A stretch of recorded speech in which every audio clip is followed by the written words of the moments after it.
बिस्मिल्लाहिर्रहमानिर्रहीम।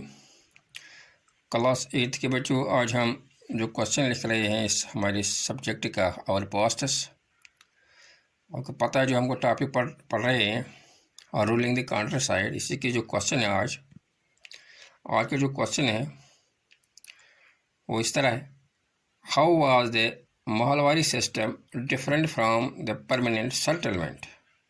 जो माहलवारी सिस्टम है वो किस तरह परमानेंट सेटलमेंट से मुख्तलिफ है, क्योंकि हमने पढ़ा है परमानेंट सेटलमेंट में पढ़ा है, माहलवारी सिस्टम में पढ़ा है।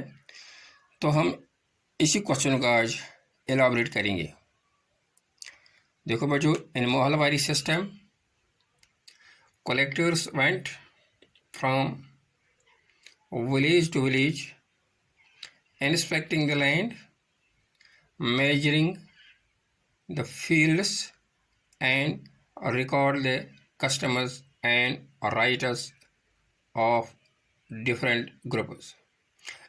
इस माहौल सिस्टम में क्या होता था, जो कलेक्टर्स थे, जिनको हम आज के ज़माने में डीसी कहते हैं, वो गाँव जाकर और वहाँ जाते थे और इंस्पेक्टर लैंड वहाँ ज़मीन को मुआयना करते थे और साथ ही वहाँ की जो ज़मीन है उसको नापते थे, गांव के रस्म व रिवाज के बारे में जानकारी हासिल करते थे और उनको दर्ज करते थे। The estimated revenue of the each plot with in a village was added up to calculate the revenue that each village had to पे।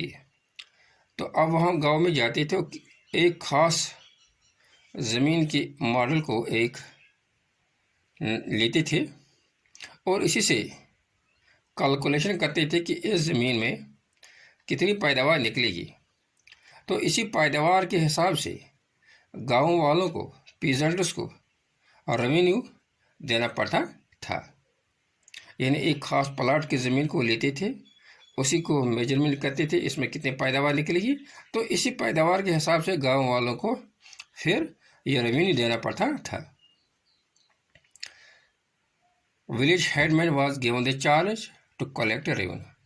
जो गांव का हेडमैन था, जिससे हम आज के ज़माने में नंबरदार कहते थे, ये उसकी जिम्मेदारी थी, ये उसकी रिस्पॉन्सिबिलिटी थी कि वो गाँव में यह रेवेन्यू कलेक्ट करे, जमा करे, फिर गवर्नमेंट को दे। अब हम पढ़ेंगे whereas in permanent settlement. Permanent settlement में क्या होता था, that entire work of revenue collection was assigned to zamindars. जो रेवेन्यू कलेक्शन था लैंड रेवेन्यू का, ये काम किनको सौंपा गया था, zamindar, who are given heredity rights और द लैंड। उनको ये हक दिया गया था कि आपको ज़मीन के मालिक बना दिए गए हैं, एज ऑन द कंडीशन, इस शर्त पर that they would pay fixed amount of revenue to the government every year. वो इस शर्त पर ज़मीन के मालिक बना दिए गए कि वो एक ख़ास अमाउंट जो वो पीजेंट से वसूल करेंगे, तो इसमें से वो ख़ास अमाउंट कंपनी को देंगे, गवर्नमेंट को देंगे। ये तो इनमें फ़र्क। माहली सिस्टम में डीसी गांव जाते थे, ज़मीन को नापते थे, इंस्पेक्ट करते थे, रिकॉर्ड रखते थे, फिर उसी के एक ख़ास प्लाट को जब वो नापते थे, उसमें वो कितना पैदावार निकलता, उसी हिसाब से वो गाँव वालों को देना पड़ता था। जबकि परमानेंट सेटलमेंट में ज़मींदारों को यह हक दिया गया था कि वो ऑन बिहाफ ऑफ पीजेंट्स जो है उनकी तरफ से रेवेन्यू गवर्नमेंट को दे, उनसे जमा करें, फिर ख़ास अमाउंट जो गवर्नमेंट को दे। उनको यह हक दिया गया था, जिम्मेदारी का, मालिकाना हुकूक दिए थे ज़मीन में। अब और एक सवाल है, why were ryots reluctant to grow indigo. ये जो राइटर्स थे, ये जो पीजेंट्स थे, कल्टिवेटर्स थे, रेगुलेटेंट, उन्होंने हिचकिचाहट, उन्होंने क्यों पीछा लिया कि हम इंडिगो ये क्रॉप है इसको ग्रो नहीं करेंगे, उसकी काश्त नहीं करेंगे।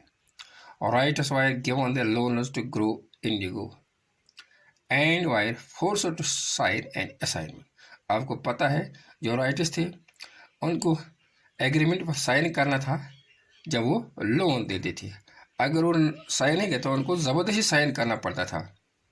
One is they started take loans, जब वो लोन लेते थे इसलिए कि हम इंडिगो की कल्टीवेशन करेंगे, दे वर अनएबल टू रिपे, आपको पता है जो भी लोन लेता है तो उसको पे करने में बहुत दुश्वारी आती थी, यानी वो ये जो राइटर्स थे वो लोन को रिपेयर नहीं करते थे, because they had to take loan again and again, क्योंकि वो लोन पर लोन लेते थे तो जिसकी वजह से वो इस लोन को वापस करने में बहुत मुश्किल दरपेश आती थी। दूसरा जो वजह है, peasants who were initially tempered by the loan soon came to know that this system was very harsh. अब जो किसान थे जो उन्होंने पहले लोन लिया था वो इस नतीजे पर पहुंचे कि ये जो सिस्टम है, जो लोन का सिस्टम है, ये हमारे लिए बहुत ही मुश्किल है।